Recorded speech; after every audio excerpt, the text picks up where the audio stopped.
How do I get a bigger vision and communicate that vision without feeling like an imposter? That's what one of my clients asked me in one of our coaching sessions. And it put me back when I was 14 years old. I decided I wanted to ride saddle broncs in the rodeo. And I wasn't very good at all. I did nothing but hit the ground. Like one Saturday, I hit the ground 20 times. Like it was every Saturday, we're back at it and just hitting the ground over and over and over again. I walked up to my coach, Bruce, and I asked him, I'm like, how do I get better at this?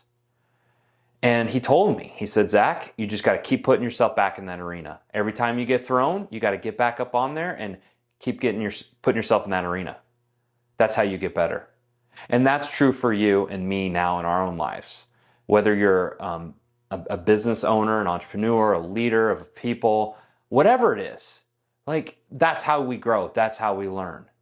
Now, the question is, how do I get a bigger vision and communicate that vision without being an imposter?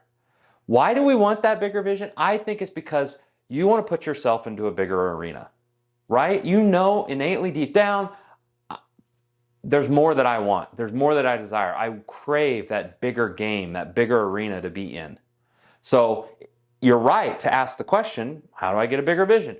How do I get a bigger vision without diminishing it and feeling like the imposter so that I can communicate it to others? It's the right question to ask. I'm going to give you 3 really quick things that I think will really help you. Number one is I want you to get a vision for yourself. Stop worrying about the vision out there just for a moment.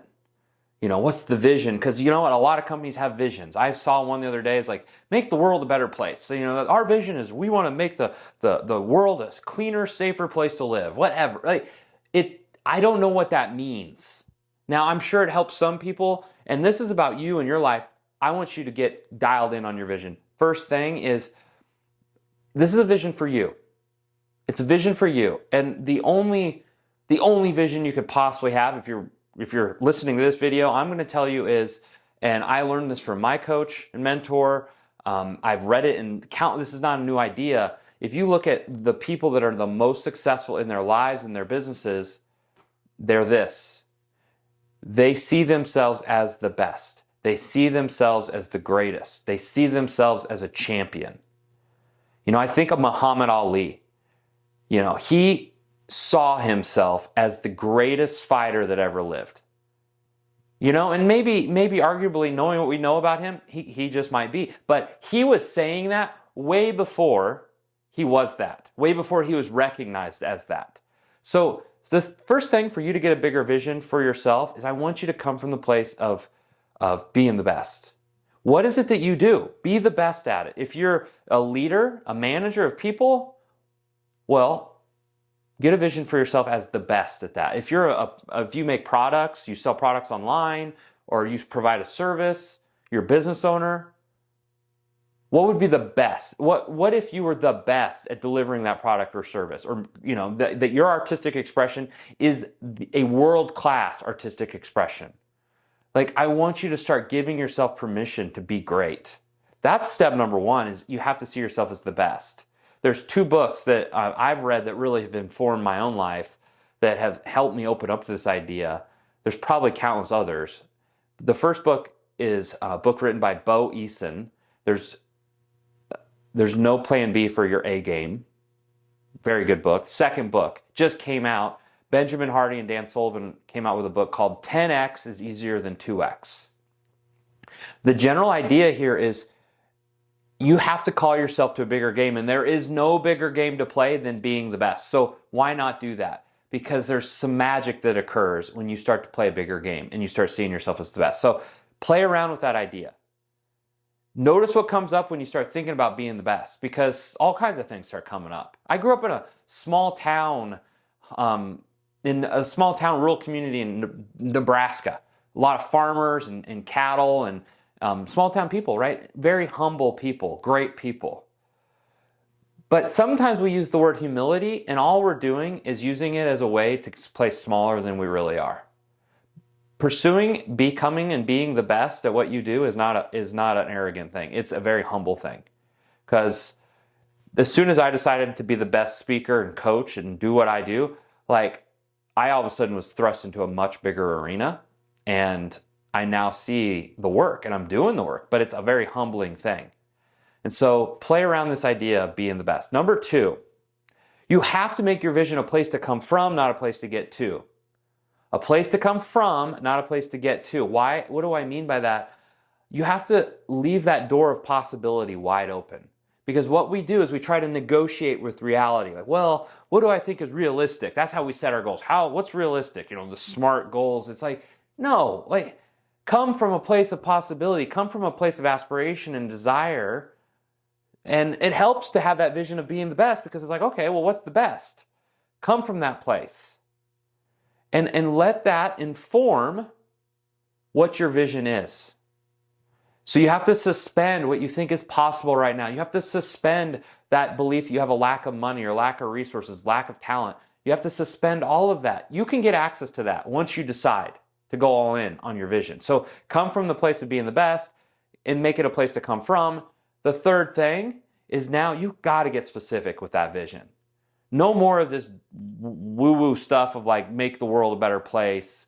No, leave that for these big companies. No, you have to get specific, and it becomes easy to get specific when you start from being the best. Okay, I'm the best. I'm the best at that thing that I do.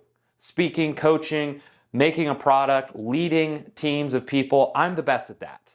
Great. I'm coming. So let's get familiar. Who are the best at that? I'm one of them, but who else? And what are they doing? How are they behaving? How are they showing up? If you're an executive or a leader and you want to be the best, you want to be C-level, what are other C-level executives doing? Where do they hang out? Are they on boards? Are they working in associations? Are they serving the community? What's stopping you from doing some of that right now? Oh, I'm busy. No.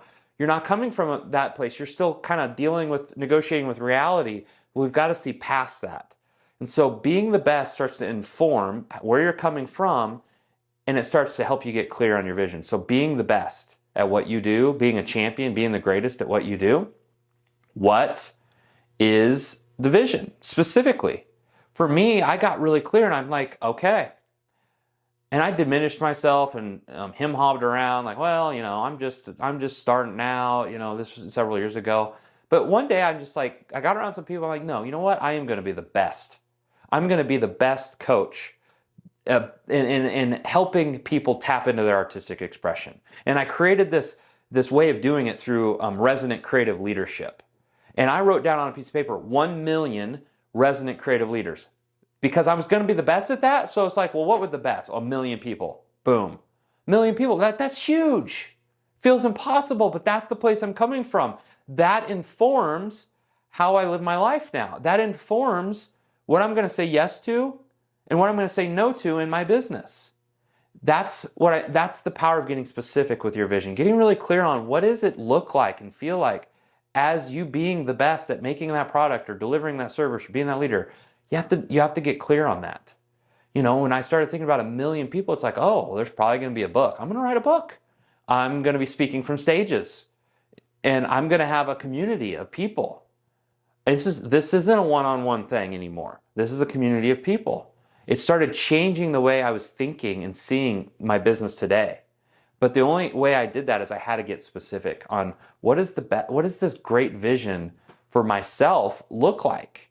I have to allow myself to be that and be great and set the whole humility card aside and just decide and choose to go all in on that.